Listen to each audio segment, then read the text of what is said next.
श्री सद्गुरु महाराज की जय। श्री सद्गुरु महाराज की जय। श्री सद्गुरु महाराज की जय। बच्चा को शांत करो, मारो उसको तो।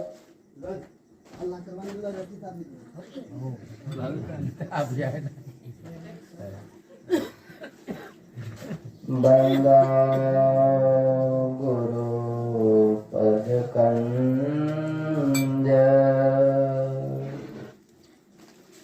कृपा सिंधु नर रूप हरि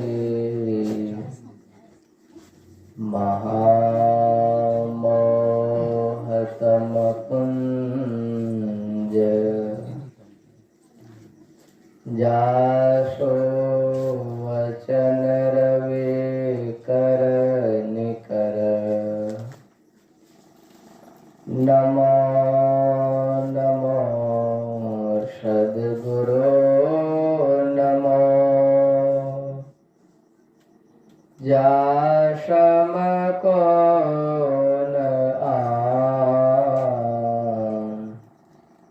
परम पुरुष होते अधिक गावे संत सुजान परम पुरुष होते अधिक गावे संत सुजान कण कण में सर्वत्र विराजमान परम आराध्य सद्गुरु महाराज के युगल पाद पद्मों में कोटि कोटि सा नमन। व्यक्त रूप में मंच पर मंचासीन पूज्य बिंदे श्री भैया के पावन श्री चरणों में दंडवत प्रणाम। सत्संग में आए हुए सत्संग स्नेही माताओं एवं धर्मशिला भक्तिमती बहनों, आप सबों को भी प्रणाम।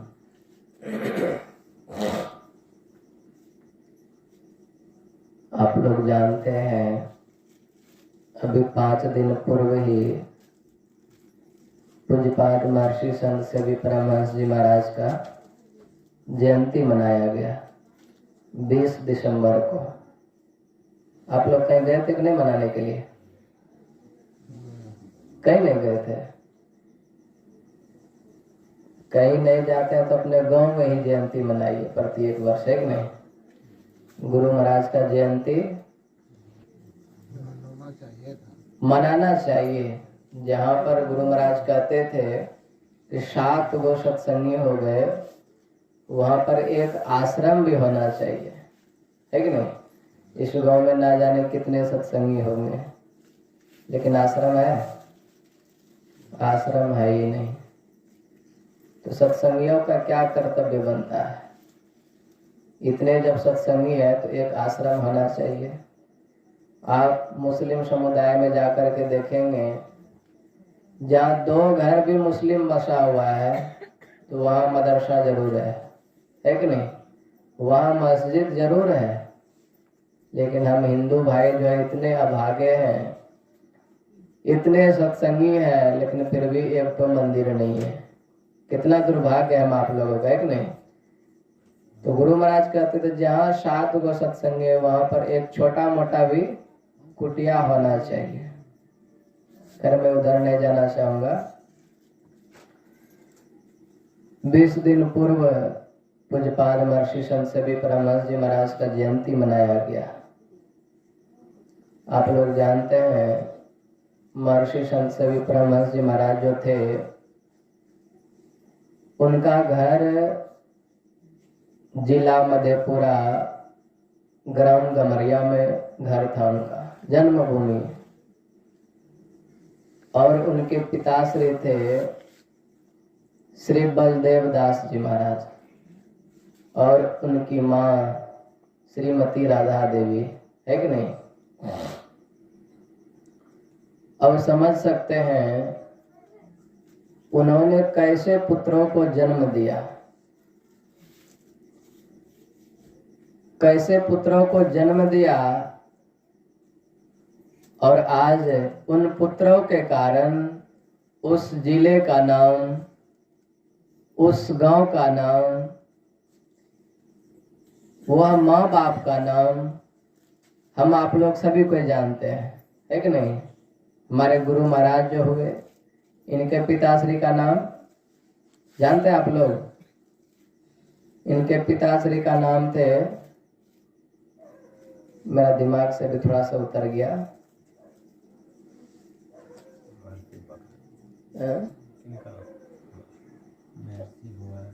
अभी दिमाग से उतर गया था। तो ऐसे ऐसे महापुरुष जो है सो ऐसा कर्म करके गए कि आज संसार उनके नाम कितना गर्व के साथ लेते हैं, उस गांव का नाम कितना गर्व के साथ लेते हैं, उस शहर का नाम कितना गर्व के साथ लेते हैं, उस माँ बाप का नाम जो है सो कितना पवित्र ढंग से लेते हैं, है कि नहीं। और हम आप लोग जो है क्या कर रहे हैं, बच्चे को जन्म तो देते हैं, लेकिन कैसे बच्चे को जन्म देते हैं, जो कि आगे चल करके आप ही का नाम खराब करता है। शास्त्र कहता है कि जननी जने तो भक्त जन कहे दाता कहे सोर, नहीं तो रहे बांझ भल क्यों कमावे नूर। कहते हैं एक नंबर में आप बच्चे को जन्म दीजिए तो किसी भक्त को जन्म दीजिए। आप भक्त को भी जन्म नहीं दे सकते हैं तो किसको जन्म दीजिए। तो कहते हैं जननी जने तो भक्त जन कहे दाता, किसी दानवीर को जन्म दीजिए। वह दानवीर कैसा हो, वह दानवीर कैसा हो। एक राजा थे, आप लोग जानते होंगे शायद, मूरध्वज, नाम सुने हैं। मूरध्वज एक राजा थे। द्वापर युग में जब महाभारत की लड़ाई हुई, महाभारत की लड़ाई जब समाप्त हुई, महाभारत की लड़ाई समाप्त होने के बाद भगवान श्री कृष्ण ने युधिष्ठिर जी महाराज को वहां का राजा बनाए। राजा बनने के बाद युधिष्ठिर जी महाराज जो है भंडारा किए, राजसूय यज्ञ युधिष्ठिर के नाम युधिष्ठिर जी महाराज यज्ञ किए। और उस यज्ञ में सारे ग्रामवासी को, सारे प्रजाओं को, यानी चारों साइड जितने भी तमाम आदमी लोग थे, गुरुजन थे, सबों को बुला करके उन्होंने प्रसाद पवाया। यह दृश्य को देख करके अर्जुन को अहंकार हो गया। वह अर्जुन कहता है भगवान श्री कृष्ण से कि प्रभु, इस पृथ्वी पर मेरे भैया जी के जैसा भला कोई दानवीर हो सकता है क्या। मेरे भैया के जैसा इस पूरे पृथ्वी पर कोई दानवीर नहीं हो सकता है। तब भगवान श्री कृष्ण कहते हैं तुम्हारा भाई जो है अभी एक छोटा सा दानी है, उससे भी बड़ा बड़ा दानी है इस पृथ्वी पर। अर्जुन को हो गया थोड़ा सा मन में कि मेरे भैया जो अभी लाखों करोड़ों आदमी को जो है सो इन्होंने प्रसाद पवाया, भंडारा दिया, खिलाया, इससे बड़ा दानी भला कौन हो सकता है।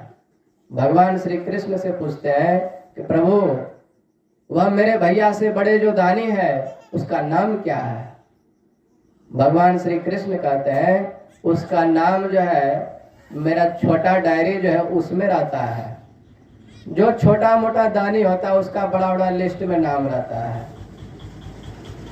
तब जो है अर्जुन कहता है प्रभु वह छोटा डायरी दिखाइए, मैं भी देखना चाहता हूँ वह कितना बड़ा दानवीर है, कितना बड़ा दानी है। भगवान श्री कृष्ण के पास अनुनय विनय करने के बाद भगवान श्री कृष्ण डायरी दिखा दिए। और डायरी जैसे देखा, एक नंबर में वह मूरध्वज राजा जो था उसी का नाम था। और सबसे लास्ट में आकर के नीचे में युधिष्ठिर जी महाराज का नाम था, वो भी बहुत छोटा सा अक्षर में लिखा हुआ था। इस दृश्य को देख करके अर्जुन को दुख हुआ और वह अर्जुन कहता है भगवान श्री कृष्ण से कि प्रभु मैं उसका परीक्षा लेना चाहता हूं, मैं देखना चाहता हूं कि वह कितना बड़ा दानवीर है। भगवान श्री कृष्ण कहते हैं मुझे तो पूर्ण विश्वास है, पूर्ण भरोसा है कि उसके जैसा दानी इस पृथ्वी पर कोई नहीं हुआ है, न कोई आगे चल करके कभी होगा। तुम्हें अगर यदि डाउट है, तुम्हें अगर यदि शंका है, तो तुम जांच करके देख सकते हो। उन्होंने दान क्या चीज किया था जानते हैं? उन्होंने पुत्र को दान दिया था। और पुत्र को किस तरह से दान दिया था? आरे से चीर करके दान दिया था। भगवान श्री कृष्ण से कहते हैं, अर्जुन कहता है कि मैं उसका परीक्षा लेना चाहता हूं, देखना चाहता हूं वह कितना बड़ा दानवीर है। भगवान श्री कृष्ण बोले ठीक है, परीक्षा ले लो। तब अर्जुन कहता है प्रभु यम देवता को बुलाया जाए। भगवान श्री कृष्ण यम देवता को बुलाए और बुला करके कहते हैं यमराज से कि आप एक बूढ़ा शेर बन जाइए।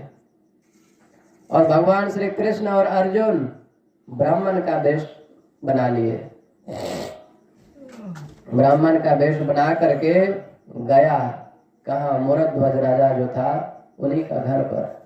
गेट पर जा करके कहता है भिक्षाम दे चिल्ला रहा है। उधर से निकला मूरध्वज राजा, ब्राह्मण समझ करके उसका जो है बहुत बढ़िया आदर सत्कार किया, बड़ा प्रेम के साथ घर लेके गया। और अर्जुन कहता है मैं यहाँ पर बैठने के लिए नहीं आया हूँ, मैं यहाँ पर भिक्षाटन के लिए आया हूँ, हमें भिक्षा चाहिए। मूरध्वज राजा कहता है प्रभु आप आदेश तो कीजिए, मैं अपना सिर काट के आपके चरणों में समर्पित कर दूंगा। अर्जुन कहता है हमें आपका सिर नहीं चाहिए, मैं जो मांगूंगा वो चीज आपको देना पड़ेगा। इसके लिए आप दान देने से पहले, भिक्षा देने से पहले हाथ में गंगा जल लेकर के संकल्प कीजिए, हमें वचन दीजिए जो हम मांगेंगे उस चीज को आपको पूरा करना पड़ेगा। वह मूरध्वज राजा जो है उसका ऐसा नियम था कि प्रत्येक दिन जब तक किसी को कुछ दान नहीं दे देता था तब तक वह भोजन ग्रहण नहीं करता था। वह मूरध्वज राजा जो है हाथ में गंगा जल लिए और गंगा जल लेकर के संकल्प करता है ब्राह्मण देवता आप जो कहेंगे, आप जो मांगेंगे वो मैं अपना प्राण दे करके भी पूरा करूंगा। अब जैसे संकल्प किया, अर्जुन क्या कहता है? अर्जुन कहता है कि राजन द्वार पर देख रहे हैं कि मेरा शेर एक बूढ़ा सा है, वह बहुत दिनों से भूखा है, उसे बहुत जोरों का भूख लगा हुआ है, उसे मांस चाहिए, उसे मांस खाने के लिए दो। वह मूरध्वज राजा जो है क्या कहता है मैं अभी अपना शरीर का मांस काट करके उस शेर को खाने के लिए देता हूं। लेकिन अर्जुन क्या कहता है नहीं नहीं आपका मांस नहीं चाहिए, मेरा शेर जो है वह बहुत बुजुर्ग है, बूढ़ा है, उसका दांत जो है बहुत नॉर्मल हो गया है, उसका दांत जो है सो ये जुआया हुआ मांस को चबा नहीं पाएगा, इसलिए आपका मांस नहीं चाहिए। अर्जुन कहता है तो मैंने सुना है कि आपके घर में एक 5 वर्ष का छोटा सा बालक है, उसका मांस दीजिए। और कैसे? ऐसे नहीं, अपने हाथों से उसे फाड़िए आरे से, और फाड़ करके उसके बाद मेरा जो शेर है उसको खाने के लिए दीजिए। जैसे अर्जुन यह बात कहता है, वह मूरध्वज राजा जो था उसका तो पैरों तले जमीन खिसक गया। ये क्या चीज मांग लिए? किसी को कहे कि आप अपना पुत्र को बीचों बीच आरे से फाड़िए, उसके बाद दान में दीजिए, क्या हम आप लोग कर पाएंगे? कोई नहीं कर पाएंगे अभी के डेट में, ना उसके जैसा कोई कर पाया है। वह सोच में पड़ गया मूरध्वज राजा, और जो है सो जब ये बात उसकी पत्नी को पता चली, उसकी पत्नी भी बहुत रोने लगी। ये कैसा अनर्थ हो गया, मेरे पतिदेव तो वचन दे दिए है कि मैं हे ब्राह्मण देवता आप जो चीज मांगेंगे उस चीज को मैं अपना प्राण दे करके पूरा करूंगा। और ये ब्राह्मण देवता भी क्या मांग लिए, एक ही बालक है 5 वर्ष का छोटा सा, और उसको कह रहा है टुकड़ा करके दान में देने के लिए। वो माँ उस बालक को पकड़ करके बहुत रोने लगी, बहुत रोई वो माँ। और रोते रोते जब नहीं चुप हो रहे थे, तो वह छोटा सा बालक 5 वर्ष का जो था, उसका नाम क्या था जानते हैं? ताम्रध्वज। उसका पिताजी का नाम था मूरध्वज और उसका नाम था ताम्रध्वज। वह ताम्रध्वज कहता अपनी माँ से, माँ तुम क्यों रो रही हो? तुम रोएगी तो पिताजी का हृदय जो है सो नॉर्मल हो जाएगा, और पिताजी का वचन जो है वह भंग हो जाएगा। इससे क्या होगा? धर्म की बदनामी होगी। आज तक मेरे पिताजी जो है कोई भी वचनों से मुकरा नहीं है। जिन्होंने जो चीज मांगा है उसको वो चीज दे करके पूरा किया है, चाहे जैसे भी हो। लेकिन आज तुम अगर यदि रोएगी इतना, तो पिताजी जो है वह अपने वचनों से मुकर जाएगा। इससे हमारा धर्म जो है वो बदनाम हो जाएगा। माँ को चुप कराता है वह ताम्रध्वज, और क्या कहता है, माँ एक आरे का व्यवस्था करो। आरा जो होता है ना, लकड़ी काटने वाला, कहता है एक आरे का व्यवस्था करो। और उस आरे का व्यवस्था किया। और वह ताम्रध्वज क्या कहता है, अपनी माँ से कहता है, माँ मैं खड़ा होता हूँ और तुम और पिताजी दोनों मिल करके दोनों साइड पकड़ के मेरे सिर के ऊपर चलाओ। जब वह बालक बीच में खड़ा हुआ, आरे को लेकर के, एक साइड में उसका पति है मूरध्वज और एक साइड में वह माँ है। अब आरा जैसे चलाना चाहा, तब वह छोटा सा बालक जो ताम्रध्वज था माँ से कहता है, माँ रुको। माँ को रोका और दौड़े दौड़े घर गया वह छोटा सा बालक, और घर से क्या लाया? रुई लाया। और रुई ला करके माँ का कान में खोस दिया। उसका जो पिताजी था मूरध्वज, पिताजी के कानों में ठूस दिया पूरा। तब माँ पूछती है, पुत्र ये रुई कानों में क्यों ठूस रहा है? तो वह छोटा सा बालक कितना सुंदर जवाब देता है। और अभी का जो बालक है 5 वर्ष का, उसे कुछ भी अकल नहीं है, क्योंकि उसका माँ बाप को ही अकल नहीं, तो बालक को कहाँ से अकल होगा? उसका माँ बाप ही संस्कारहीन है, तो बालक कहाँ से संस्कारी होगा? बालक को संस्कारी बनाना चाहते हैं, पहले खुद संस्कारी बनिए कि नहीं, तभी आपका जो संतान होगा, आपका जो बालक होगा, वह भी संस्कारमय होगा। वह छोटा सा बालक कहता है कि माँ मैंने ये रुई इसके लिए कानों में ठुसा है, जब तुम दोनों मिल करके मेरे सिर के ऊपर में आरा चलाएगा तो इससे मैं चिल्लाऊंगा, इससे मैं चीखूंगा। मेरा चिल्लाने का आवाज तुम लोगों के कानों में सुनाई पड़ेगा, तो तुम लोग जो है सो आरा चलाना बंद कर देगा। और आरा चलाना जैसे बंद हुआ तो पिताजी का वचन जो है सो भंग हो जाएगा। इसलिए मैंने कानों में रुई ठूस दिया है, ताकि मैं कितना भी चिल्लाऊं, कितना भी रोऊं, तुम लोगों को आवाज सुनाई ना पड़े, है कि नहीं? कान में रुई ठूस दिया, और वह दोनों पति पत्नी आरे से फाड़ दिया, दोनों अपना ही पुत्र को आरे से फाड़ करके। अब अर्जुन कहता है, जैसे उस बालक को फाड़ा, 2 भाग किया बीचों बीच। अब कहता है अर्जुन, उसका जो दाहिना भाग है, उसका दाहिना भाग मेरा सिर को ले जा करके दो। दाहिना भाग सिर को ले जा करके देता है। और अर्जुन कहता है, उसका जो बायां भाग है उसे गटर में ले जा करके फेंक दो। अब जैसे गटर में फेंकने को कहा, तब वह माँ बहुत बिलख बिलख करके रोने लगती है। और वो माँ कहती है, हे ब्राह्मण देवता, मेरा पुत्र जो है उसमें ऐसी क्या चीज की कमी रह गई है जो उसका एक हिस्सा जो है आपके शेरों के काम आया, और उसका एक हिस्सा गटर में फेंकने को कह रहे हैं। ऐसी क्या उसमें कमी रह गई है जो उसका आधा हिस्सा जैसा आपके शेरों के काम में नहीं आ सकता है। तब तक भगवान श्री कृष्ण क्या कहते हैं? भगवान श्री कृष्ण कहते हैं कि बातों में ज्यादा मत फंसाओ, हमें बहुत जोरों का भूख लगा हुआ है, जाकर के दोनों पति पत्नी स्नान करके भोजन पकाओ और हमें भोजन खिलाओ। अब समझ सकते हैं, जो माँ बाप अभी 2 मिनट पहले अपने पुत्रों को आरे से चीरा है, और वही माँ बाप से अर्जुन और भगवान श्री कृष्ण क्या कर रहे हैं कि हमें भी बहुत जोरों का भूख लगा हुआ है, हमें भोजन बना करके खिलाओ। उस माँ बाप पर क्या गुजरता होगा, उस माँ बाप के ऊपर उस वक्त कैसी पीड़ा होती होगी, समझ सकते हैं।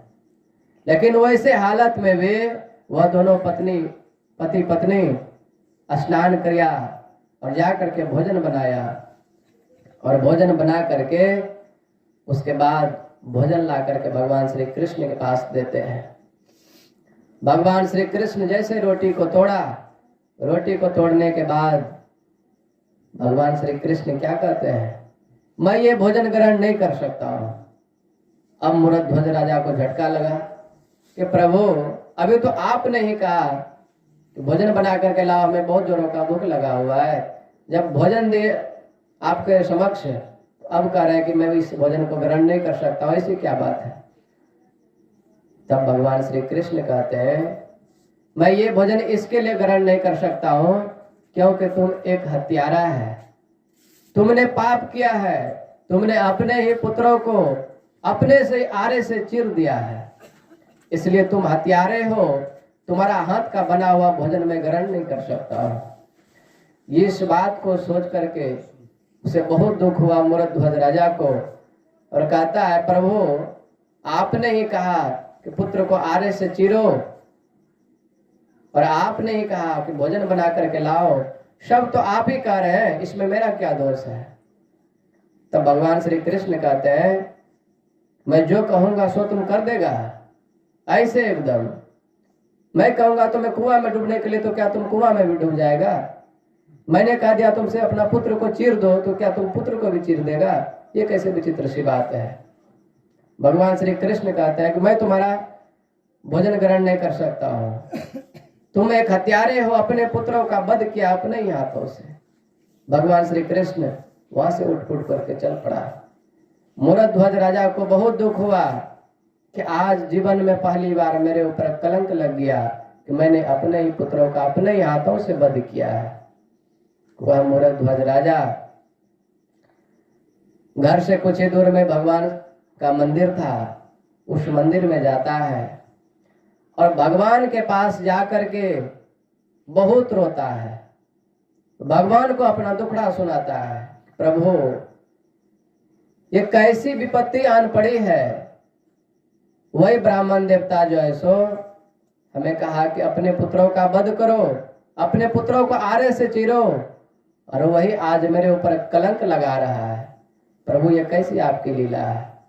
भगवान के पास जाकर के प्रार्थना कर रहा है कि प्रभु हमें इस कलंक से बचाइए। बहुत रोया तो होता क्या है, वह ताम्रध्वज बालक जो 5 वर्ष का था, उधर वह मंदिर में जो है सो रो रहा है, भगवान से प्रार्थना कर रहा है कि हमें इस कलंक से बचाइए। इतने में क्या होता है, प्रभु का चमत्कार होता है। वह 5 वर्ष का बालक ताम्रध्वज जो है घर से निकला दौड़े दौड़े और गया मंदिर में जाकर के अपने पिताजी के गले से लग गया। और वह बालक जाकर के कहता है, पिताजी आप टेंशन क्यों ले रहे हैं, मैं मरने के बाद भी आपका धर्म रक्षा करूंगा और जीवित हो करके भी आपके ऊपर कलंक नहीं लगने दूंगा। ऐसे वह छोटा सा 5 वर्ष का बालक कहता है। तब तक उधर से भगवान श्री कृष्ण और अर्जुन जो सो अपना वेश में आ गए। जब देखा भगवान श्री कृष्ण और अर्जुन को, वह ताम्रध्वज राजा जो है पूछता है भगवान श्री कृष्ण से कि प्रभु क्या आपको मेरे ऊपर विश्वास नहीं था, आप मेरे बारे में नहीं जानते हैं क्या? आज तक मैं किसी को ऐसे वापस नहीं भेजा हूं, सारा चीज जानते हुए फिर भी जो है सो आप मेरे साथ इतना बड़ा परीक्षा लिए। तब भगवान श्री कृष्ण क्या कहते हैं? भगवान श्री कृष्ण कहते हैं हमें तो तुम्हारे ऊपर पूर्ण भरोसा है, हमें तो तुम्हारे ऊपर पूरा विश्वास है कि तुम्हारे जैसा दानी इस पृथ्वी पर ना कोई हुआ है ना कोई होगा। लेकिन हमें विश्वास है ना, दुनिया को तो विश्वास नहीं है ना। लेकिन आज तुम ये सत्य करके दिखा दिया कि तुम्हारे जैसा दानी ना इस पृथ्वी पर कोई हुआ था ना कोई आगे होगा। देखिए, धन दौलत दान में दे देना कोई बड़ी बात नहीं है, जगह जमीन दान में दे देना कोई बड़ी बात नहीं है, अपने पुत्रों को भी दान में दे देना ये कोई बड़ी बात नहीं है। लेकिन उस तरीके से आरे से फाड़ करके अपने पुत्रों को दान देना ये कितनी बड़ी बात है कि नहीं? संत मत में ऐसा बहुत है कि जिन्होंने अपने पुत्रों को दान दे दिया है कि नहीं? किसी को कहे तुम अपने पुत्रों को आरे से फाड़ करके, या फिर किसी को कहे कि उसका एक हाथी अपने हाथ से काट करके उसे दान में दो, क्या दे पाएंगे? कोई नहीं दे पाएंगे। तब भगवान श्री कृष्ण कहते हैं तुम आज पूरे विश्व को खुद दिखा दिया, तुम्हारा जैसा दानी इस पृथ्वी पर कोई नहीं है, ना आगे चल करके कोई होगा। तो ऐसे दानवीर पुत्रों को जन्म दीजिए। जननी जने तो भक्त जन, एक नंबर में भक्त को जन्म दीजिए, और 2 नंबर में कहते हैं जननी जने तो भक्त जन कहे दाता, ऐसे दाता को जन्म दीजिए। बलि के जैसा हो, मूरध्वज के जैसा, और बड़े बड़े राजा हो इस पृथ्वी पर, ऐसे पुत्रों को जन्म दीजिए। और इसको भी जन्म नहीं दे सकते हैं तो क्या कहते हैं? कहते हैं किसी सूरवीर को जन्म दीजिए। जननी जने तो भक्त जन कहे दाता, कहे सूर, किसी सूरवीर को जन्म दीजिए। कैसा सूरवीर हो? वह भगत सिंह के जैसा हो, राजगुरु के जैसा हो, है कि नहीं? सुखदेव के जैसा हो। ऐसा सूरवीर हो जो अपना गांव का, समाज का, इस देश का रक्षा कर सके, इस देश के ऊपर कोई हानि ना आने दे, कोई हानि ना पहुंचने दे, भारत माँ का रक्षा कर सके। ऐसे सूरवीर को जन्म दीजिए। लेकिन ऐसे सूरवीर को आप जन्म नहीं देते हैं तो उसके लिए क्या कहता है? जननी जने तो भक्त जन कहे दाता, कहे सूर, नहीं तो रहे बांझ भल, क्यों गवावे नूर, है कि नहीं? कहते हैं ऐसे पुत्रों को अगर यदि जन्म नहीं दे सकती हो तो इससे बढ़िया है, माँ बहन के लिए कहती है कि इससे अच्छा है तुम बांझ ही रहो, पुत्र को जन्म मत दो, बच्चे पैदा मत करो, बांझ रहो, इससे अच्छा है। कुकर्मी पुत्र को जन्म दे करके, अधर्मी पुत्र को जन्म दे करके, पापी पुत्र को जन्म दे करके क्या करेगा तुम? वह इस पृथ्वी पर जन्म लेगा, रात दिन पाप करेगा, रात दिन अधर्म करेगा, उससे समाज में अशांति फैलेगा, समाज में हाहाकार मच जाएगा। क्या होगा? गांव का नाम बदनाम होगा, समाज का नाम बदनाम होगा, देश का नाम बदनाम होगा, है कि नहीं? इसलिए कहते हैं भक्ति करत कन्या भले साकट भला न पूत। सुने है कि नहीं? बाबा कबीर कहते हैं भक्ति करत कन्या भले साकट भला न पूत। कहते हैं पुत्री का जन्म हो लेकिन वह पुत्री मीराबाई के जैसा हो, सहजो भाई के जैसा हो, जाना बाई के जैसा हो, है कि नहीं? भक्ति करत कन्या भली, ऐसी पुत्री को जन्म दीजिए, है कि नहीं? साकट भला न पुत्र, आपका पुत्र जन्म हो गया लेकिन वह साकट है, निगुरा है, भगवान का भक्त नहीं है, पाप करता है, तो ऐसे पुत्रों के लिए क्या कहता है? भक्ति करत कन्या भली साकट भला न पूत, अचेरी के गलगल थना जामे दूध न मूत, है कि नहीं? कहते ऐसे पुत्रों को जन्म देने से अच्छा है क्या? वह पुत्र जो है, साकट जो है, कहता है वो किसके समान है? कहता है देखिए कितने कठोर शब्दों का यहाँ पर जो है सो प्रयोग किया गया है। चेरी के गलगल थना जामे दूध न मूत, कहते हैं उसी रास्ते से मूत भी निकलता है, उसी रास्ते से तुम्हारा पुत्र भी निकला हुआ है। तुम न मूत्र में कोई भेदभाव है ना तुम्हारा पुत्र में कोई भेदभाव, मूत के समान तुम्हारा पुत्र है। इसलिए ऐसे पुत्रों को कभी जन्म नहीं देना चाहिए। लेकिन भगवान का भक्त पुत्र हो, ऐसा पुत्र जो है कैसे प्रकट होगा, कैसे जन्म लेगा, है कि नहीं। देखिए गुरु महाराज जो थे, इनके पिताजी थे बहुजन और माताजी थे जनकवती, है कि नहीं। पिताजी का नाम बहुजन था, नहीं बहुजन थे, महर्षि नहीं लगा है, बहुजन थे। और जो है माता जनकवती, और महर्षि संत सेवी परमा जी महाराज जो है उसकी माँ राधा देवी, और पिता बलदेव दास जी महाराज। वो कैसी माँ होगी, उनका कोख कितना पवित्र होगा, है कि नहीं। जिस कोख में जा करके ऐसे संतान हुए, ऐसे संतान आकर के पले, ऐसे संतान आकर के रहे, वो माँ जो है कितनी धन्य होगी, है कि नहीं। एक हुए माँ मदाल शाह, नाम सुने हैं, माँ मदाल शाह, उसको 5 पुत्र हुआ। माँ मदाल शाह जो है, जैसे उसका पुत्र जन्म लेता था, बचपन से ही, जन्म से ही उसे भक्ति का, योग का, वैराग्य का ज्ञान सिर्फ सिखाता था, घर द्वार में फंसने का ज्ञान नहीं सिखाता था। जैसे पहला पुत्र जन्म लिया, उसे शुरू से वही ज्ञान दिया, जवान हुआ और वह तपस्या करने के लिए निकल पड़ा। दूसरा पुत्र का जन्म हुआ, उसे भी शुरू से वही शिक्षा दिया। दूसरा पुत्र भी जवान हुआ, वह भी तपस्या करने के लिए निकल गया। ऐसे कर्म कर्म से 4 पुत्र हुआ, चारों पुत्र तपस्या करने के लिए निकल पड़ा। तब वह माँ मदाल शाह जो थी, उसका जो पति था, वह कहता है, अरे तुम सब पुत्रों को जो बचपन से जो है भक्ति का, वैराग्य का शिक्षा देती हो, वह जवान होकर के तपस्या करने के लिए निकल जाता है, घर द्वार छोड़ करके, मोह माया को छोड़ करके।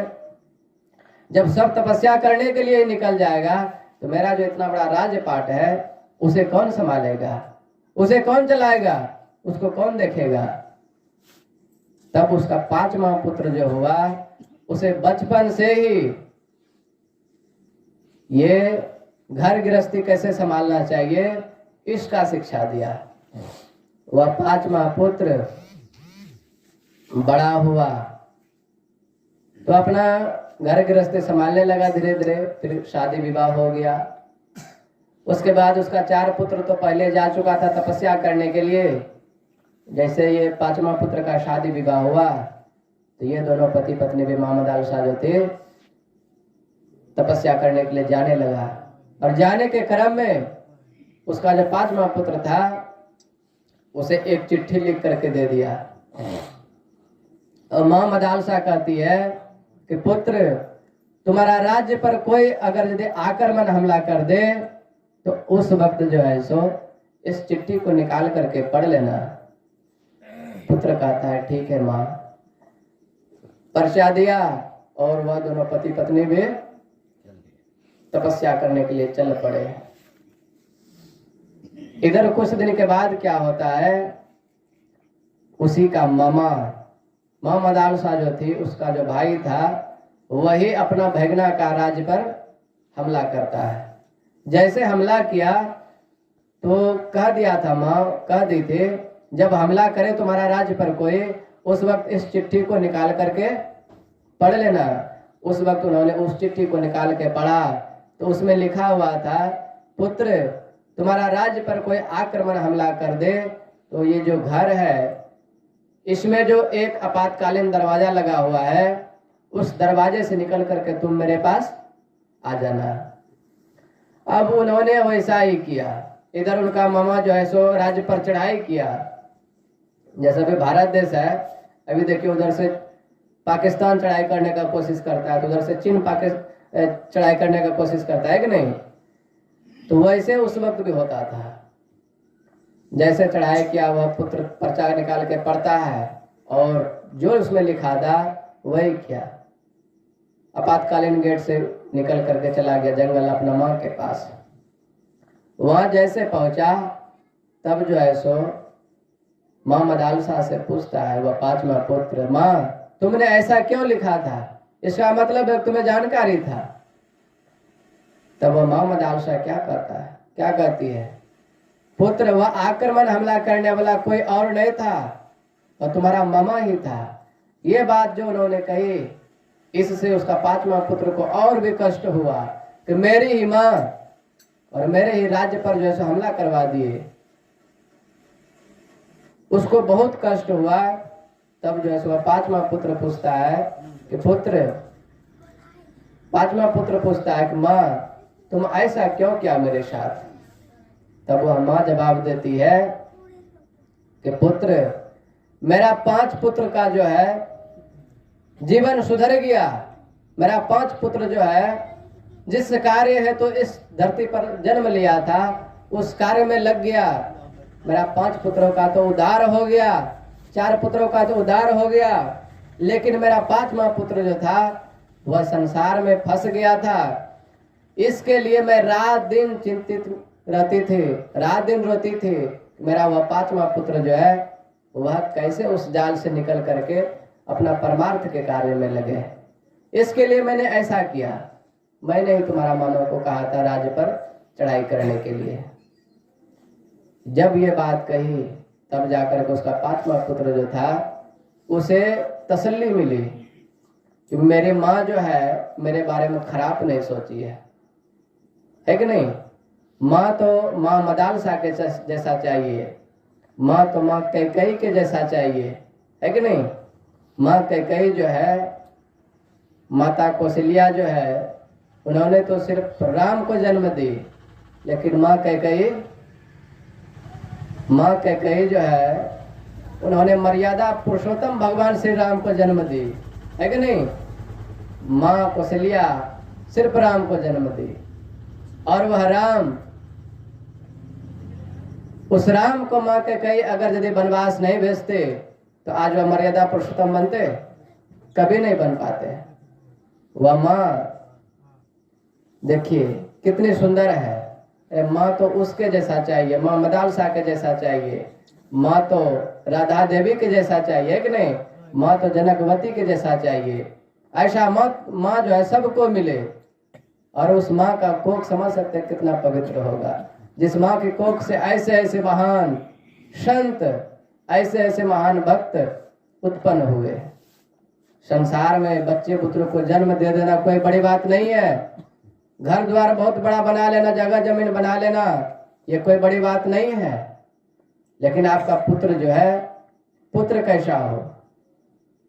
जननी जने तो भक्त जन कहे दाता कैसूर, नहीं तो रहे बांझ भले क्यों गवावे नूर। ऐसे पुत्रों को जन्म दीजिए।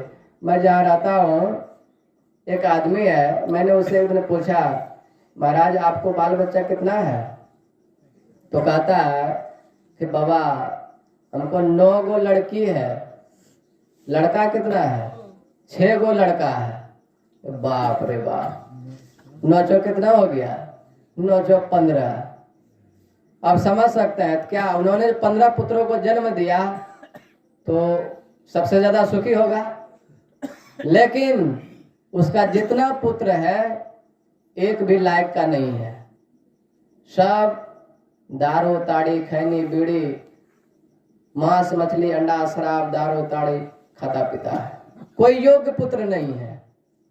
अब वैसे पुत्र जो है वहां पर रात दिन क्या पाप करते रहता है और आश्रम के आगे इतना शोरगोल करता है मत पूछिए। तो वैसे पुत्रों को जन्म देने से क्या फायदा है। कहते वैसे पुत्रों को जन्म मत दो, उससे अच्छा है कि तुम बांझ रहो, चलेगा। क्यों अपना व्यर्थ में शक्ति बर्बाद कर रही हो, है कि नहीं। ऐसे भक्त को जन्म दीजिए। और अभी हम लोग जो है सो पाठ में सुन रहे थे, बिना गुरु की कृपा पाए नहीं जीवन उधारा है कि नहीं। वह महर्षि संत सेवी परमहंस जी महाराज जब 1938 ईस्वी में सैदाबाद से 6 किलोमीटर पूर्व आगे पड़ता है एक गांव कनखुदिया, वहां पर पूज्यपाद गुरु महाराज का सत्संग होने जा रहा था। वहां पर जाकर के मिले और जो है सो उसी वक्त मन में ठान लिया कि अब मेरा इस दुनिया में जो है सो सदगुरु महाराज ही सब चीज है और कोई कुछ नहीं है मेरा, है कि नहीं। गुरु ही तो है, गुरु पितु है, गुरु ही जीव के मितु है, गुरु सम कोई नहीं दूजा जो जीवों को उधारा है। इसी को महर्षि साई स्वामी जी महाराज कहते हैं, जेकर धरतिया पर केहू ना सहारा, वकरो कहे वाला रो रे हमारा। और क्या, शाही के माई बाप वानी। क्या पूज्यपाद महर्षि साई स्वामी जी महाराज है, उसका जो घर में माँ बाप था उसके बारे में कह रहे हैं, तो अपने गुरुदेव के बारे में कह रहे हैं। शाही के माई बाप वानी, गुरु महाराज को ही उन्होंने माँ बाप सब चीज मान लिए। उसी प्रकार महर्षि संत सभी परमानंद जी महाराज जो है, उसी वक्त 1938 ईस्वी में जब उनको पहली बार गुरु महाराज का दर्शन हुआ, उसी वक्त उन्होंने संकल्प कर लिया, अब मेरा इस संसार में इसके अलावा जो है कोई नहीं है। और उस वक्त दीक्षा लेने का आग्रह किया, लेकिन दीक्षा नहीं दिए गुरु महाराज। 1939 ईस्वी में उनको दीक्षा दिए, और 39 ईस्वी में जब दीक्षा लिए, तब महर्षि संत सभी परमानंद जी महाराज कहते हैं कि गुरुदेव मैं भी आपके साथ में ही रहना चाहता हूँ।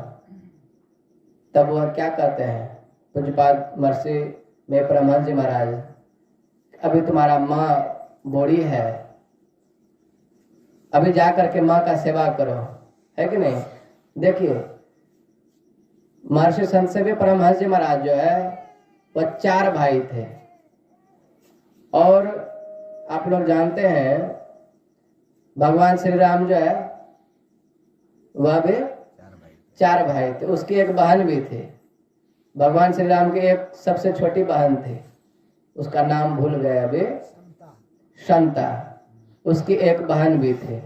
उसी प्रकार पूज्यपाद महर्षि संत सभी परमानंद जी महाराज की भी एक बहन थी। 4 भाई एक बहन थी।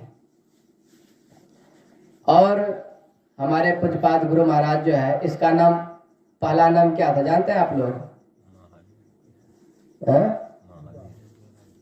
नहीं, हमारे सदगुरु महर्षि में परमानंद जी महाराज का नाम, पहला नाम रामानुग्रह लाल। देखिए आपका छोटा सा लड़का, उनको याद है रामानुग्रह लाल। कहिए एक तरह से भगवान श्री राम और महर्षि संत सभी परमानंद जी महाराज का पहला नाम क्या था? महावीर लाल दास। अब देखिए जो कहां पर भगवान श्री राम और इधर का महावीर लाल अर्थात हनुमान जी महाराज। गुरु महाराज भी मने मन खोज रहे थे हनुमान जी को, और हनुमान जी महाराज भी खोज रहे थे गुरु महाराज को, है कि नहीं। तो दोनों में देखिए कितना मिलान है। तो गुरु महाराज कहते हैं कि नहीं, अभी जाओ अपनी माँ का सेवा करना, जब माँ का शरीर छूट जाएगा उसके बाद आ जाना। फिर भी गुरु महाराज अपने साथ में जहाँ प्रोग्राम होता था, उत्पाद महर्षि संत सभी परमानंद जी महाराज को साथ साथ ले जाते थे घुमाने के लिए। सत्संग में जहाँ जब होता था वहाँ सब ग्रंथ का पाठ करने के लिए ले जाते थे।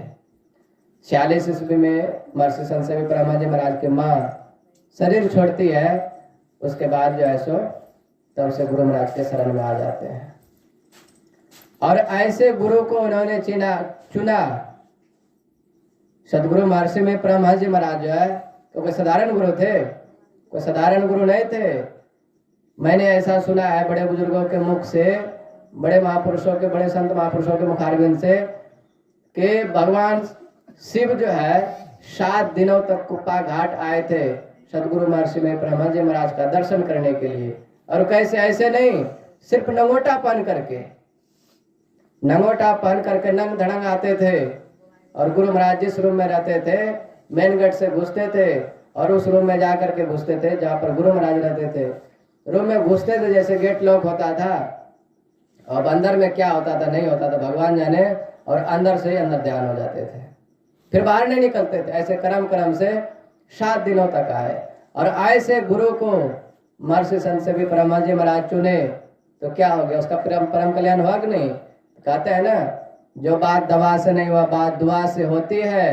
जब मिल जाते हैं पूरे मुर्शिद तो बात खुदा से होती है। वैसे हमारे संत सभी जी महाराज भी गुरु के शरण में आकर के आज देखिए आज संसार में पूज्य बन गए, है कि नहीं। और ऐसे सदगुरु भी हम आप लोगों को भी मिला है कि नहीं। तो गुरु के ऊपर विश्वास होना चाहिए।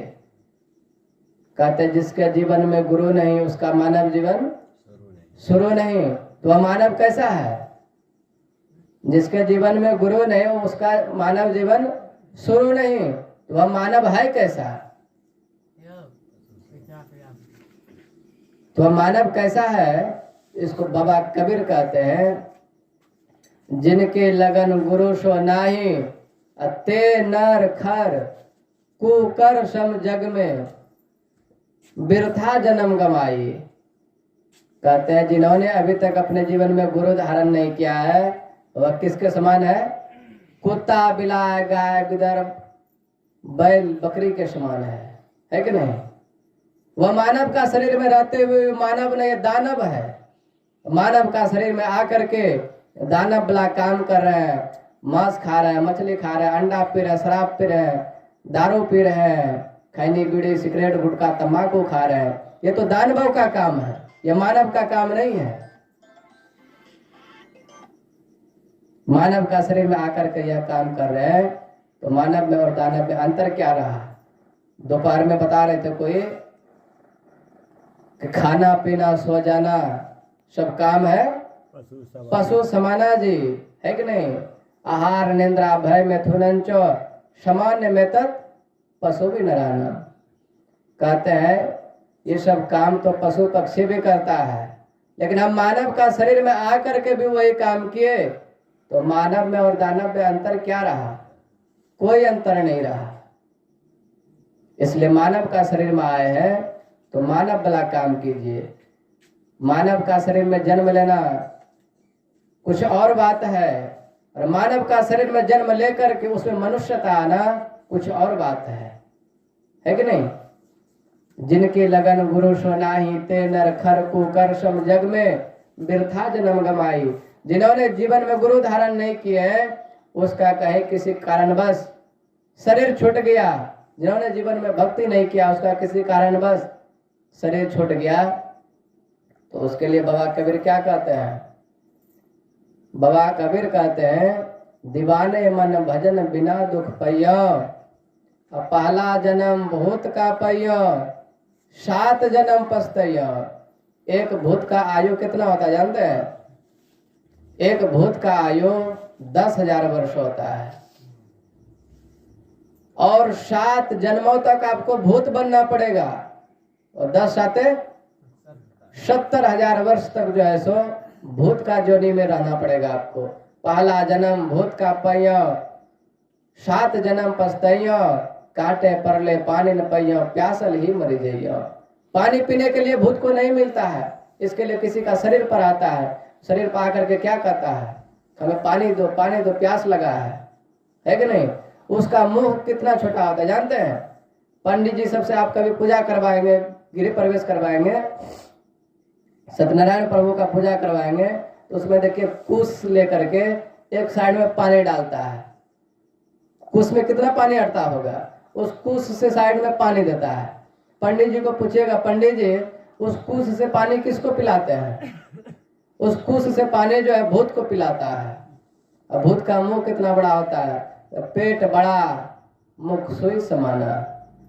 सुई का नोक देखे कितना छोटा होता है, उतना ही छोटा उस भूत का जो है सो मुंह होता है। वो एक बूंद पानी पीने में कई घंटा उसको लग जाता है, तब जाता है उसका मुंह में एक बूंद पानी। इसके लिए वह पानी के बगैर तड़पता है। और पेट उसका कितना, पेट बड़ा, हाथी के जैसा उसका पेट है। अब समझ सकते हो उतना है बच्चा, इतना छोटा जो मुंह है, उसका प्यास बुझेगा? नहीं बुझेगा। पहला जन्म भूत का पैया, 7 जन्म पछतैया, कांटे परले पानी न पैया, प्यासल ही मरी जइया। जीवन में गुरु धारण नहीं करेंगे तो ऐसे जन्म में चले जाएंगे, है कि नहीं? और आप अगर यदि जीवन में गुरु धारण कर लिए हैं तब क्या होगा? हमारे सदगुरु महर्षि में ब्रह्मा जी महाराज की वाणी है, जो दीक्षा लेकर के थोड़ा थोड़ा भी सत्संग ध्यान करता है वह मानव का शरीर से नहीं गिर सकता है। और ऐसे महापुरुषों का वाणी जो है वह कभी गलत नहीं हो सकता है कि नहीं? और जो जीवन में गुरु धारण नहीं किए हैं तो ना जाने कहाँ जाएंगे, उसका कोई पता नहीं है। लेकिन जो गुरु धारण कर लिए हैं उसका तो मैं ये सदगुरु महर्षि में ब्रह्मा जी महाराज गारंटी के साथ कह दिए, वह मानव शरीर के अलावा किसी अन्य योनि में नहीं जाएगा। पुनः उसको मानव का ही शरीर मिलेगा। और उदाहरण के तौर पर आप लोग जानते होंगे, गुरु महाराज जी एक बार एक जो दरोगा साहब को दीक्षा दिए और कह दिए उनको कि घर में भी जा करके नियम पूर्वक सत्संग ध्यान करते रहिएगा। लेकिन वह दरोगा साहब इतने पैसे के मद में चोर थे, हास विलास मदन मद मादे ऐस के झूला झूले, नाम हरि का लिया न मुख से धन के मद में फूले। वह धन के मद में इतना चोर था, उन्होंने घर में जाकर के ना कभी सत्संग किया ना कभी ध्यान किया। बस जब दीक्षा दिया गया था उस वक्त जो 10-15 मिनट ध्यान कराया गया था उतना ही करके रह गया। परिणाम क्या हुआ? उसका मानव का शरीर छोटा, लेकिन ऐसे घर में उसका जन्म हुआ, ऐसे घर में जन्म हुआ, मिला तो मानव का ही शरीर, लेकिन एक कंगाल का घर में जन्म हुआ, जहां पर एक पेट भोजन के लिए उसे दिन भर कोदाल चलाना पड़ता था, दिन भर परिश्रम करना पड़ता था, तब किसी तरह जाकर के उसे एक पेट भोजन नसीब होता था। लेकिन वही अगर यदि सत्संग ध्यान करते रहता तो वैसे कुल में जाता, वैसे कुल में नहीं जाता, किसी श्रेष्ठ कुल में उसका जन्म होता, किसी सेठ का घर में उसका जन्म होता, ऐसे घर में उसका जन्म होता, उसे कोई प्रकार का कष्ट नहीं होता। तो ये तो सत्य हो गया, ये तो तय हो गया, जो दीक्षा ले लिए हैं उसे मानव का ही शरीर मिलेगा, अन्य योनि में नहीं जाएंगे। लेकिन मानव वाला काम करेंगे तब, रावण भी बहुत बड़े भगवान शिव के भक्त थे, है कि नहीं? लेकिन देखिए उसका क्या दुर्दशा हुआ। वैसा कर्म नहीं होना चाहिए। अपने जीवन में जो है देखिए सत्य का जो है रास्ता चुनिए, सत्य का रास्ता आप चुनेंगे, वही रास्ता जो है सो आपका बेड़ा पार लगा देगा। और असत्य का रास्ता चुनेंगे, वो आपको क्या करेगा? मझधार में ले जाके डुबा देगा। और उसके बाद क्या होगा? लख 84 भरमे के ऊपर अटके आए और अब की पसा न पड़े तो फिर 84 जाए। कोई विद्यार्थी पीएचडी डिलीट कर ले, उसके बाद उसे कहा जाए कि तुम शुरू से पहला क्लास से पढ़ाई स्टार्ट करो, तो करेगा? नहीं कर सकता है। उसी प्रकार यह मानव का शरीर दोपहर में सुन रहे थे, आकर चारे लक्ष 84 योनि भ्रमत यह जीव अविनाशी, फिरत सदा माया कर प्रेरा, काल कर्म स्वभाव गुण घेरा। 84 लाख योनि में भ्रमण करते करते परमात्मा की असीम कृपा हुई। कब हुक करे करुणा निर्देही देत इस बिनु हेतु स्नेही। परमात्मा का असीम कृपा से मानव का शरीर मिला है। और मानव का शरीर में आकर के मानव वाला काम नहीं करेंगे, दानव वाला काम करेंगे तो क्या होगा? लख 84 भरमी के ऊपर अटके आए और अब के पास आना पड़े फिर 84 जाए, उसे 84 में जाना पड़ जाएगा, फिर नाना प्रकार का दुख भोगेंगे और बहुत कष्ट झेलना पड़ेगा।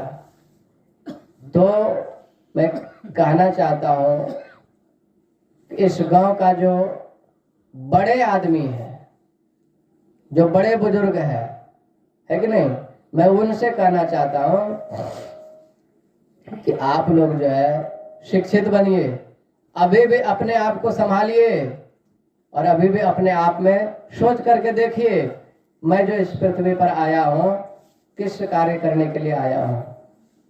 इस पृथ्वी पर जो मेरा जन्म हुआ है वह किस उद्देश्य से हुआ है? परमात्मा ने हमें इस पृथ्वी पर क्यों भेजा है? क्या घर द्वार में फंसने के लिए, बच्चे बुतरों में फंसने के लिए, या फिर इसी में फंस करके मरने के लिए? अपने आप में थोड़ा विचार करके देखिए। और उसके बाद जो अभी तक जीवन में गुरु धारण नहीं किए हैं तो जाइए और किसी अच्छे संत को चुन करके उसके हाथों में अपना जीवन का बागडोर थमाइए, है कि नहीं? वह संत कैसा हो जिसके हाथों में अपना जीवन का बागडोर आप थमाएंगे, वह संत कैसा हो? इसके लिए गुरु महाराज महर्षि में पदावली में थर्मामीटर दिए हैं, जानते हैं आप लोग? मुक्ति मार्ग जानते साधन करते नित्य, साधन करते नित्य, सतचित जग में रहते दिन दिन अधिक विराग, प्रेम सत्संग सो करते, दृढ़ ज्ञान दे समझाए, बोध दे कुबुद्धि को हरते, संशय दूर बहाय, संत मत स्थिर करते। मैं ही ये गुण धर जोई, गुरु सोई सच्चित, मुक्ति मार्ग जानते, साधन करते नित्य। जो संत महापुरुष ये काम कर रहा है, जो इसके अनुकूल चल रहा है, उसके जीवन हाथों में जाकर के अपना जीवन का बागडोर थमाइए, तब आपका जो है सो परम कल्याण होगा। और अभी तो क्या कहा जाए, ऐसे बहुत गुरु घूम रहे हैं, तो दीक्षा लीजिए, अंडा, शराब, दारू, ताड़ी, खैनी, बीड़ी, सिगरेट, गुटखा, तंबाकू सब चीज खाइए और उसके बाद ध्यान भजन भी कीजिए, है कि नहीं? जानते हैं आदमी लोग गाता है जागो जागो महादेव, है कि नहीं? अब देखिए इतने मूर्ख लोग हैं, भगवान शिव को जो है सो जगा रहे हैं। अरे भाई, भगवान शिव जिस दिन सो जाएगा उस दिन हम आप लोग यहाँ रहेंगे? रहेंगे क्या? जिस दिन भगवान शिव नजर बंद कर लिए उस दिन हम आप लोग इस पृथ्वी पर भी नहीं रहेंगे, ये पृथ्वी भी नहीं रहेगी, सब खत्म हो जाएगा। भगवान शिव तो जगे हुए है, ये है, अपने आप को जगाओ ना, है कि नहीं? यह तो उल्टा चल रहा है, अपने आप को नहीं जगा रहा है, भगवान शिव को जगा रहा है। जागो जागो महादेव, वो जगाएदा महादेव, है कि नहीं? इसलिए कहता है पानी पियो छान के, गुरु करो जान के। तो क्या हम आप लोगों को नाले का पानी छान के पिला दिया जाए तो पानी पी लेंगे? नहीं पिएंगे। कहने का मतलब है पानी पियो जान के और गुरु करो छान के। पानी को जान लीजिए, वह नाले का पानी है कि कुआं का पानी है, चापाकल का है कि फिल्टर का पानी है, पानी स्वच्छ है या अथवा नहीं है, उसको जान करके उसके बाद पीजिए। और जिसको गुरु बनाइए उसको पहले बहुत छानबीन कीजिए, यह सच्चा है कि कच्चा है कि झूठा है कि नहीं? तब उसके हाथों में अपना जीवन का बागडोर दीजिए, तब आपका जो है सो परम कल्याण होगा। एक गुरु और शिष्य रहता था जंगल में, और जो है सो होता क्या है, गुरु जी को एक दिन मन में लालसा हुआ, अरे भाई आज जलेबी खाने का मन कर रहा है। आप लोगों का भी मन कर रहा है क्या? बड़का बाबू मुड़ी डुला रहा है, कह रहा है मन कर रहा है जलेबी खाने का। टेंशन मत लीजिए, कुछ दिन के बाद जलेबी का भी भंडारा चला देंगे, है कि नहीं? तो गुरु जी को मन में हुआ कि जलेबी भाई खाना है, बहुत दिन से खाए नहीं है। तो शिष्य को जो है 1 केजी जलेबी का पैसा दिया और शिष्य गया 6 बजे शाम में मार्केट। जाते जाते 7 बज गया और जिस दुकान पर गया बेचारा बूढ़ा था और उसको रात में लगता था रतौनी। रतौनी जानते हैं ना? रतौनी लगने के बाद उसको सुझाई नहीं पड़ता है। दुकानदार को लग गया रतौनी। वह शिष्य जाकर के कहता है कि दुकानदार साहब हमें 1 केजी जलेबी चाहिए। वह किसी तरह टकटोर करके बटखरा चढ़ाया तराजू पर 1 केजी का और इधर जलेबी चढ़ाने लगा। वह टकटोर करके जो चढ़ाया ना, वह शिष्य समझ गया, लगता है कि इसको रतौनी लग गया, दिखाई नहीं पड़ रहा। इतने में वह चालाकी करता है। चालाकी क्या करता है, 1 केजी का उतार दिया, वह 2 केजी का चढ़ा दिया। अब 2 केजी का जैसे चढ़ाया वह जलेबी तो 2 केजी मिल गया। अब जो है बड़ा मस्ती के साथ झूमते झूमते झूमते झूमते आया गुरु जी के पास। गुरु जी देख रहा है, अरे भाई आज क्या बात है, चलवा बड़ा खुश नसीब लग रहा है, बड़ा खुशी में झूमते हुए आ रहा है। गुरु जी के पास जैसे पहुंचा, वह गुरु जी पूछते हैं क्या बात है जी, आज बहुत खुश दिखाई दे रहा है। वह चला कहता है क्या बताएंगे गुरु जी, आज जिस दुकान पर गए थे उस दुकानदार को रात में रतौनी लग गया था। वह जैसे जलेबी मैंने 1 केजी मांगा, वह 1 केजी का बटकरा चढ़ा करके जैसे 2 इधर जलेबी तोलने लगा, मैंने इतने में ही अपना चालाकी दिखाया, उसका 1 केजी का बटकरा उतार के वहाँ पे 2 केजी का चढ़ा दिया। 2 केजी का जैसे नाम लिया, गुरु जी जो था दिया कान में 4-5 झापड़ खींच करके। अब गुरु जी कहता है अरे मूर्ख कहेगा, गधा कहेगा, तुमको जब चढ़ाना ही था तो 5 kg का क्यों नहीं चढ़ाया।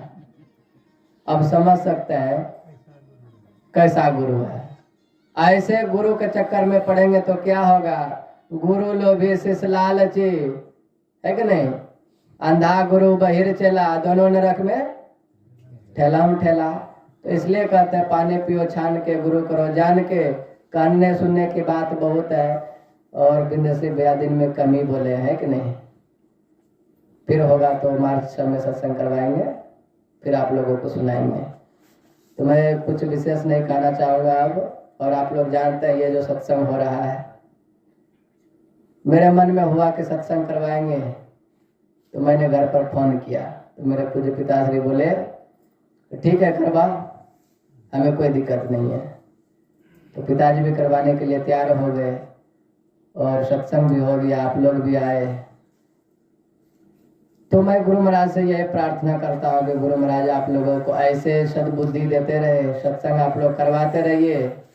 और आप लोग भी जहाँ कहीं सत्संग हो, सत्संग में जाकर के सत्संग को सुनिए।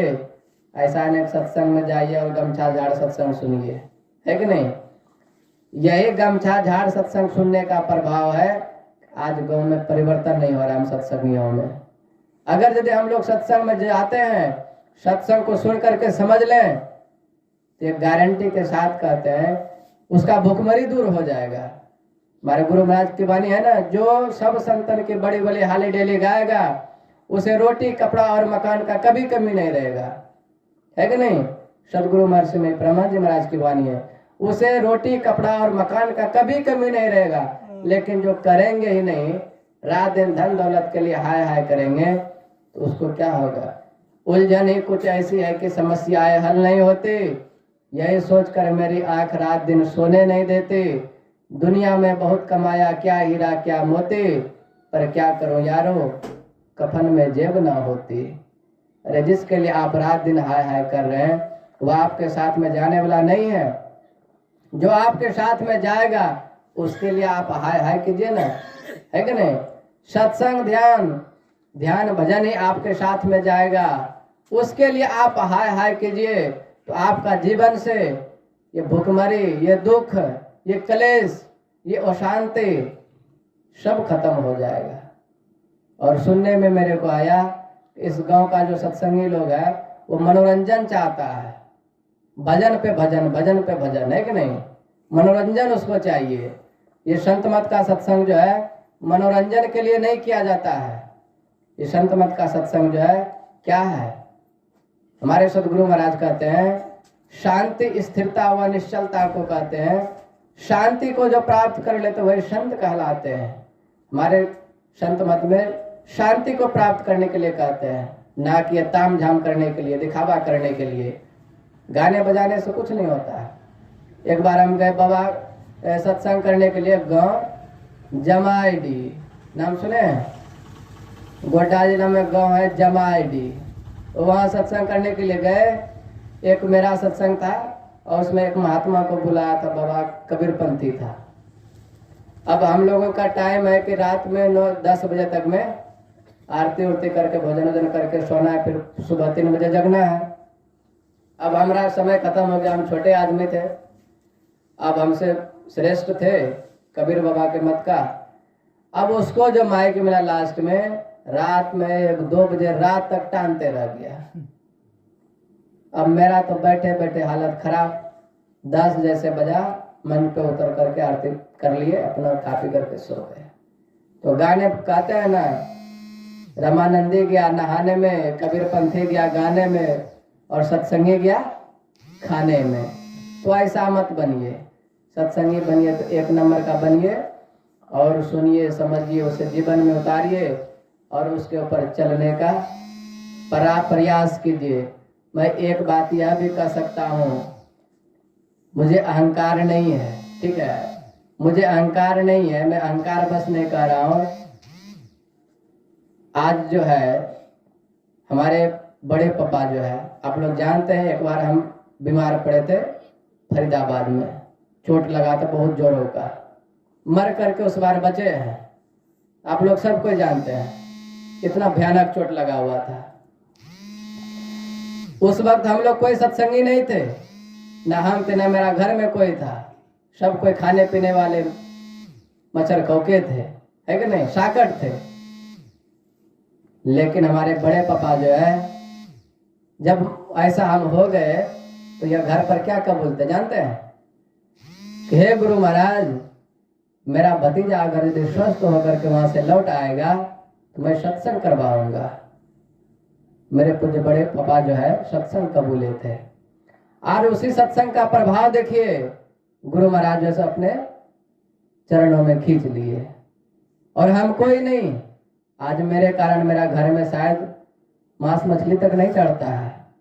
मेरे सत्संगी, मेरी मम्मी भी देखिए ऐसी सत्संगी बन गई, जहाँ सत्संग होता है दरबन दिले दिले जाती है कि नहीं। तो गुरु महाराज की विशेष कृपा है। तो ऐसे सत्संग भजन करवाते रहे, मैं विशेष कुछ नहीं कहूँगा। बोलिए प्रेम से श्री सद्गुरु